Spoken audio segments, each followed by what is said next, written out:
Hi, hello, welcome you all to Econometrica. I am Kavya. അപ്പോൾ നമ്മൾ ഇന്ന് ചർച്ച ചെയ്യാൻ പോകുന്നത് PLFS ഡാറ്റയെ കുറിച്ചാണ്. അപ്പോൾ നമ്മുടെ ചാനലിലൂടെ സ്റ്റാറ്റിസ്റ്റിക്സും കൊമേഴ്സും അതേപോലെ എക്കണോമിക്സും മാത്സും കറന്റ് ആയിട്ടുള്ള എല്ലാ ഡാറ്റയും നിങ്ങൾക്ക് തരാൻ വേണ്ടി തന്നെയാണ് നമ്മൾ ശ്രമിച്ചുകൊണ്ടിരിക്കുന്നത്. അപ്പം എല്ലാവരും ആദ്യമായിട്ടാണ് ചാനൽ കാണുന്നതെങ്കിൽ സബ്സ്ക്രൈബ് ചെയ്യുക. അതേപോലെ തന്നെ നമ്മൾ ഫ്രീ ആയിട്ടാണ് ക്ലാസ് ഓഫർ ചെയ്യുന്നത്. തൊട്ടടുത്തുള്ള ബെൽ ബട്ടൺ അമർത്താൻ ആരും മറക്കരുത്. കാരണം എന്താ വെച്ചിട്ടുണ്ടെങ്കിൽ എങ്കിൽ മാത്രമേ നിങ്ങൾക്ക് അടുത്ത വീഡിയോന്റെ നോട്ടിഫിക്കേഷൻ ലഭിക്കുകയുള്ളൂ. അപ്പൊ നമുക്ക് എല്ലാവർക്കും അറിയാം, നമ്മുടെ എക്കണോമിക്സിന്റെ മേഖലയിലേക്ക് കടന്നാൽ PLFS ഡാറ്റയാണെങ്കിലും അതേപോലെ ഡാറ്റ വളരെ ഇമ്പോർട്ടന്റ് ആയിട്ടുള്ള കാര്യമാണ്. അപ്പൊ അതിനെ കുറിച്ചാണ് നമ്മൾ അതിലെ ഏറ്റവും ഇമ്പോർട്ടന്റ് ആയിട്ടുള്ള PLFS ഡാറ്റയെ കുറിച്ചാണ് നമ്മൾ ഇന്ന് ചർച്ച ചെയ്യാനായി പോകുന്നത്. PLFS ഡാറ്റ പറഞ്ഞാൽ പീരിയോഡിക് ലേബർ ഫോഴ്സ് ഡാറ്റയാണ്, അല്ലെങ്കിൽ സർവേയുടെ അടിസ്ഥാനത്തിലാണ്. April 2017 national sample survey office ആണ് ഇത് ലോഞ്ച് ചെയ്തത്. നമ്മുടെ രാജ്യത്ത് എത്രത്തോളമാണ് ലേബർ ഫോഴ്സ് മൊബിലിറ്റി ഉള്ളത്, അല്ലെങ്കിൽ ലേബർ ഫോഴ്സ് പൊട്ടൻഷ്യാലിറ്റി ഉള്ളത്, അത് മൊബിലൈസ് ചെയ്യാൻ നമുക്ക് എന്തെല്ലാം ചെയ്യാനായി സാധിക്കും മുതലായ കാര്യങ്ങളാണ് ഇവിടെ ഈ ഒരു PLFS ഡാറ്റയിൽ ഡിസ്കസ് ചെയ്യുന്നത്. അൺഎംപ്ലോയ്മെന്റ് റേറ്റ് എന്ന് പറയുന്നത് അവർ പബ്ലിഷ് ചെയ്ത ഡാറ്റ പ്രകാരം ജനുവരി ടു മാർച്ച് 2023 6.8%, ജനുവരി മാർച്ച് 2024 അത് 6.7%, അതായത് 15 years and above ആണ് അവിടെ കൺസിഡർ ചെയ്തത്, ആയി കുറഞ്ഞിരിക്കുന്നു. ഫീമെയിൽ അൺഎംപ്ലോയ്മെന്റ് റേറ്റ് നോക്കുമ്പോൾ അത് ജനുവരി മാർച്ച് 2023 9.2%, ജനുവരി മാർച്ച് 2024 അത് 8.5% ആയിരുന്നു. Labour force participation rate urban ഏരിയയില് ഇൻക്രീസിംഗ് ട്രെൻഡ് ആണ് കാണിക്കുന്നത്. അത് 48.5% to 50.2% ആണ് ജനുവരി മാർച്ച് 2023 മുതൽ മാർച്ച് 2024 വരെ കാണിക്കുന്നത്. Female labour force participation rate നോക്കിയാൽ അർബൻ ഏരിയയില് അത് 22.7% ആയിരുന്നു ജനുവരി March 2023.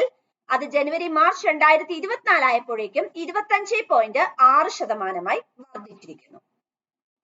Increasing trend in workforce അല്ലെങ്കിൽ worker population ratio. Worker population റേഷ്യോയിലും ഇൻക്രീസിംഗ് ടെൻഡൻസി തന്നെയാണ് കാണിച്ചത്. അത് ജനുവരി മാർച്ച് 2023 45.2%, ജനുവരി മാർച്ച് 2024 46.9% ആയിരുന്നു. ഫീമെയിൽ വർക്കർ പോപ്പുലേഷൻ റേഷ്യോ നോക്കുമ്പോൾ അർബൻ ഏരിയയില് ജനുവരി മാർച്ച് 2023 20.6%, ജനുവരി മാർച്ച് 2024 23.4% വർദ്ധിച്ചിരിക്കുന്നു. ഈ ഡാറ്റയെല്ലാം എഴുതി വെച്ച് തന്നെ പഠിക്കുക, വളരെ ഇമ്പോർട്ടന്റ് ആണ്. അപ്പം നമ്മൾ ഇനി ലേബർ ഫോഴ്സ് പാർട്ടിസിപ്പേഷൻ റേറ്റ് ആണ് നോക്കുന്നത്. CWS ഡാറ്റയുടെ ബേസിസിലാണ്, കറന്റ് വീക്ക്ലി ഡാറ്റയുടെ ബേസിസിലാണ് നമ്മൾ എടുക്കുന്നത്. ഇതിൽ കറന്റ് ആയിട്ടുള്ള നോക്കിയാൽ മതി.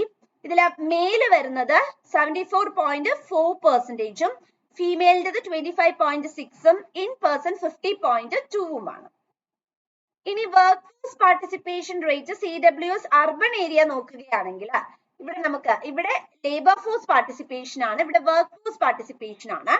ഇവിടെ നമുക്ക് കാണാൻ പറ്റുന്നത് ജനുവരി മാർച്ച് 2024 മെയിലിൽ 69.8%, ഫീമെയിലിൽ 23.4%, ഇൻ പേഴ്സൺ 46.9% വരുന്നത്. ഇനി അൺഎംപ്ലോയ്മെന്റ് റേറ്റ് CWS അർബൻ ഏരിയയിൽ നമ്മൾ എടുക്കുകയാണെങ്കിൽ മെയിലിന്റെ ഏരിയയിൽ 6.1%, ഫീമെയിലിന്റെ ഏരിയയിൽ 8.5%, ഇൻ പേഴ്സൺ 6.7% വരുന്നത്. ഇനി ലേബർ ഫോഴ്സ് പാർട്ടിസിപ്പേഷൻ റേറ്റ് നമ്മൾ CWS ഡാറ്റേനെ അർബൻ ഏരിയയിൽ ഒന്ന് പ്ലോട്ട് ചെയ്ത് നോക്കുകയാണെങ്കിൽ നമുക്ക് ഇവിടെ അതിന്റെ റെപ്രസെന്റേഷൻ ആണ്. ജനുവരി മാർച്ച് 2024 അത് 74.4% വരുന്നത്. Labour force participation rate urban ഏരിയയിൽ ട്രെൻഡ് ആണ് ഇവിടെ കാണിച്ചിട്ടുള്ളത്. അതിൽ ലേറ്റസ്റ്റ് മാത്രം പഠിക്കുക. ജനുവരി മാർച്ച് 2024 അത് 25.6% വരുന്നത്. വർക്കർ പോപ്പുലേഷൻ റേഷ്യോ അത് നമ്മൾ നോക്കുന്ന സമയത്ത് നമുക്ക് കാണാനായിട്ട് പറ്റുന്നത് ഇവിടെ ജനുവരി മാർച്ച് 2024 അത് CWS അർബൻ ഏരിയ റിലേറ്റഡ് ഡാറ്റയാണ്, മെയിൽ റിലേറ്റഡ് ആയിട്ടുള്ള ഡാറ്റയാണ്. ജനുവരി മാർച്ചിൽ അത് 24, അതായത് ജനുവരി മാർച്ച് 2024 69.8% വരുന്നത്. അതേപോലെ തന്നെ WPR പെർസെന്റേജ് ഫോമില് അർബൻ ഏരിയയിലേക്ക് നമ്മൾ പോകുന്ന സമയത്ത് അത് ജനുവരി മാർച്ച് 2024 23.4% ഫീമെയിൽ പോപ്പുലേഷന് വരുന്നത്. ഇനി unemployment rate for persons of age 15 years and above since 2022 നോക്കുന്ന സമയത്ത് അതാണ് ഇവിടെ നമുക്ക് പ്ലോട്ട് ചെയ്ത് തന്നിട്ടുള്ളത്. ഇവിടെ unemployment rate percentage in CWS for urban area for male for persons of age 15 years and above പറയുമ്പോ അവിടെ ക്വാർട്ടേഴ്സ് ആയിട്ടാണ് നമ്മൾ പറയുന്നത്. ജനുവരി ടു മാർച്ച് 2024 അത് 6.1% ആയിരുന്നു. ഇനി UR rate in CWS for urban area for female നോക്കുകയാണെങ്കിൽ ജനുവരി മാർച്ച് 2024 അത് 8.5% ആയിരുന്നു. ഇത്രയുമാണ് നിങ്ങൾക്ക് PLFS ഡാറ്റ റിലേറ്റഡ് ആയിട്ടുള്ള ക്വസ്റ്റ്യൻസ് വരാൻ സാധ്യതയുള്ളത്. ഈ കറണ്ട് ആയിട്ടുള്ള ഡാറ്റ നിർബന്ധമായിട്ടും എഴുതി വെക്കുക. ഓരോ ദിവസവും നമ്മൾ ഇങ്ങനെയുള്ള കറണ്ട് റിപ്പോർട്ട്സിനെ ബേസ് ചെയ്തിട്ടുള്ള ഡാറ്റയും നിങ്ങൾക്ക് പ്രൊവൈഡ് ചെയ്യുന്നതാണ്. So thank you.